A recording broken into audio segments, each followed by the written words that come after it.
Chapter 18. Vuet. Roland's tears had long since dried in the dust of too many dead worlds, but his eyes still burned with the need to weep. He followed the drone's trail over the jagged mountain ridge, his boots slipping on loose scree as he half slid, half sprinted down the slope. His breathing was ragged, his body driven less by caution than by the desperate pull of hope. And then he saw it.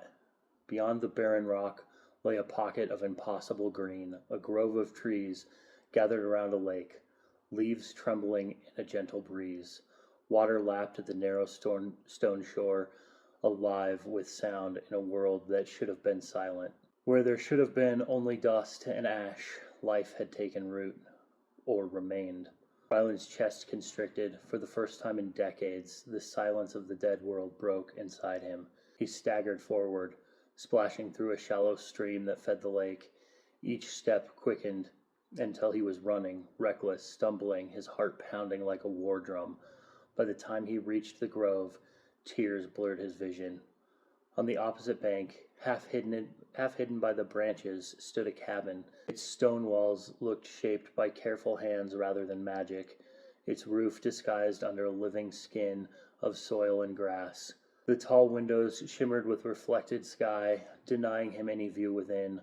Ryland dropped to his knees in the damp gravel, overcome here at last with proof that the purges had failed, proof that someone had survived. "You took long enough, Shaper," a voice came from behind him.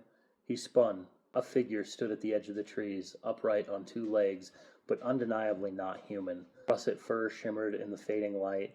A white blaze down her chest, black-tipped hands and feet, braced in casual defiance.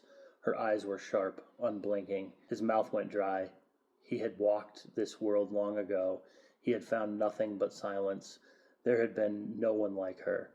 Nothing like her at all. "Do you lack words?" she asked, tilting her head, ears twitching. The translator in his ear cracked, catching her regional dialect and rendering it into something he could understand. He shook his head dumbly, unable to force out speech. She snorted and turned toward the cabin, her brush of tail flicking. "I was hoping whoever came would be clever, maybe even kind. Instead, I got someone too stunned to speak. Typical." Ryland found his voice at last, clumsy with the translator lag. "How are you alive?" She paused, studying him. "Oh, so you do speak. Good." Her muzzle curled faintly, half amusement, half disdain. "I'll get my things. You'll take me away from this graveyard." She vanished inside the cabin. He remained frozen, mind racing. Words he hadn't spoken in centuries bubbled up unbidden, and he whispered them aloud, testing their weight. By the time she emerged, carrying a worn satchel slung over one shoulder, he had chosen them. "I am Ryland," he said carefully. "What is your name, survivor?" She stopped, eyes narrowing, and considered him in silence. Then, "My people were the Vuet. They are gone. I take their name, and I will live to honor them." Ryland's breath caught. He bowed his head, voice low. "Vuet sa un mek." The honorific came to him, an echo of another life. Her ears pinned back. Anger flashed in her gaze. "No, Vuet tor sol." The words rang out in his own tongue. Leunt. The highest title the Shapers had ever bestowed, reserved for prodigies who bent the fabric of worlds. His title, long since abandoned. Ryland flinched. She saw it and pressed forward. "You think I didn't earn it?"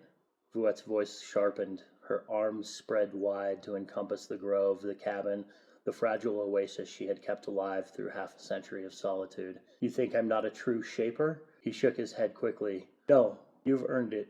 More than most. More than I ever did." His throat worked. He remembered the creed she now recited, every syllable of it drilled into initiates. "We are the bridge between worlds. We are the voice of wonder and the stewards of life. We shape. We do not consume. We serve, that all may endure." She spoke with conviction, but her tone twisted, the words both reverent and accusatory.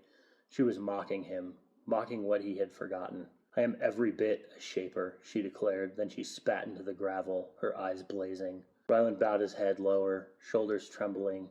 He had once embodied those words, before Mora, before the purges, before he had become what the others now called him. Tears welled again, hot against the ash-dry air.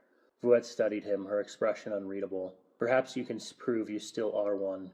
she said at last in his language, the challenge sharp as flint. I hope so, Rylan whispered. He rose unsteadily, wiping his face. Are you ready to go? She did not even glance back at the only home she had known for 50 years. Yes. Rylan reached for the fabric of the world, his power trembling in his hands. Space folded around them, swallowing lakes, trees, cabin. In an instant, together, he and Vuet stepped through, vanishing into the safety and judgment of Sanctuary.